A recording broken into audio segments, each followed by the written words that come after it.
এখন শুনবেন বাংলায় স্থানীয় সংবাদ। আসসালামু আলাইকুম।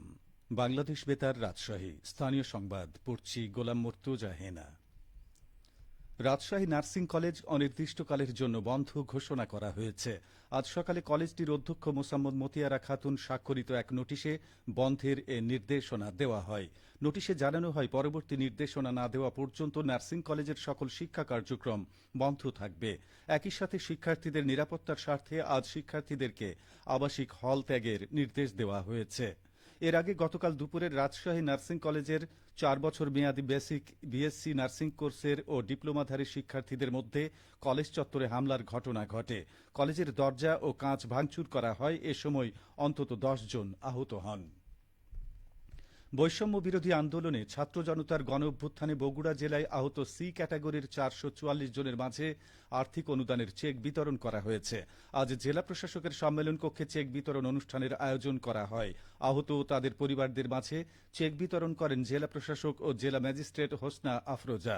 তিনি বলেন, বিগত ফ্যাসিস্ট সরকারের ছত্রছায়ায় অসীম শক্তিধর আওয়ামী সন্ত্রাসী, বেপরোয়া র্যাব, পুলিশ সহ বিভিন্ন বাহিনীর তাক করা অস্ত্রগুলির সামনে তেজোদ্দীপ্ত সাহসীরা দাঁড়িয়েছিলেন ঢাল হয়ে। জুলাইয়ে আহতরা অকুতভয় সৈনিক। জেলা প্রশাসক বলেন, জুলাই আন্দোলনে শহীদ ও আহতদের প্রতি সকলেই চিরঋণী। তাদের আত্মত্যাগের ফলেই পেয়েছি একটি নতুন বাংলাদেশ। তাদের অবদান জাতি সারা জীবন মনে রাখবে। আহত 444 জনের পরিবারকে সরকারি তহবিল থেকে 1 লাখ টাকা করে আর্থিক অনুদান দেয়া হয়। চলতি অর্থবছরে ক্যান্সার, কিডনি, লিভার সিরোসিস, স্ট্রোকে প্যারালাইজড, জন্মগত হৃদরোগ এবং থ্যালাসেমিয়া রোগে আক্রান্ত নাটোর জেলার 254 জন ব্যক্তিকে 50,000 টাকা করে আর্থিক অনুদান প্রদান করেছে সমাজ কল্যাণ মন্ত্রণালয়। আরও 135 ব্যক্তি চলতি অর্থবছরে এই অনুদান পাবেন। সরকারের এই আর্থিক সহায়তা কর্মসূচি নিয়ে এখন শুনুন আমাদের নাটোর জেলা সংবাদদাতার একটি প্রতিবেদন। প্রতি বছর দেশে 3 লক্ষ লোক ক্যান্সার, কিডনি, লিভার সিরোসিস, স্ট্রোকে প্যারালাইজ, জন্মগত হৃদরোগ এবং থ্যালাসেমিয়া রোগে আক্রান্ত হয়ে মৃত্যুবরণ করেন।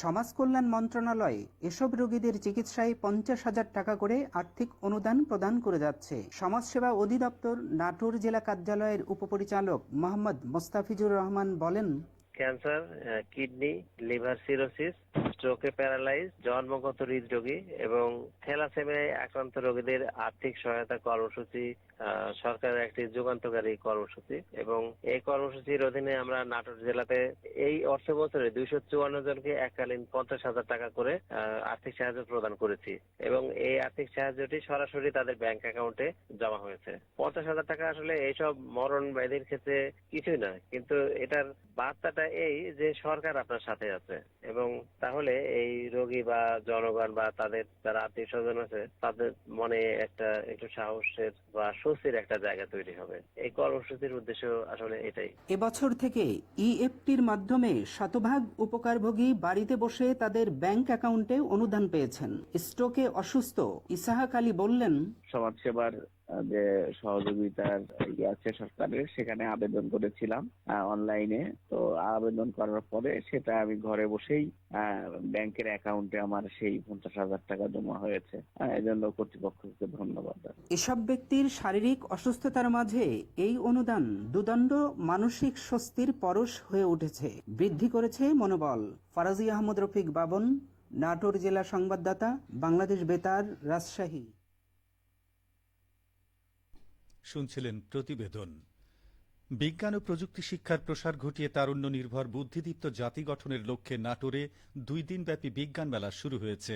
আজ এমকে অনার্স কলেজে জেলা পর্যায়ের বিজ্ঞান মেলার উদ্বোধন করেন জেলা প্রশাসক আসমা শাহিন। মেলায় 7টি উপজেলা থেকে জুনিয়র ও সিনিয়র গ্রুপে বিজয়ী 3টি করে দল বিজ্ঞান প্রকল্প প্রদর্শন করছেন।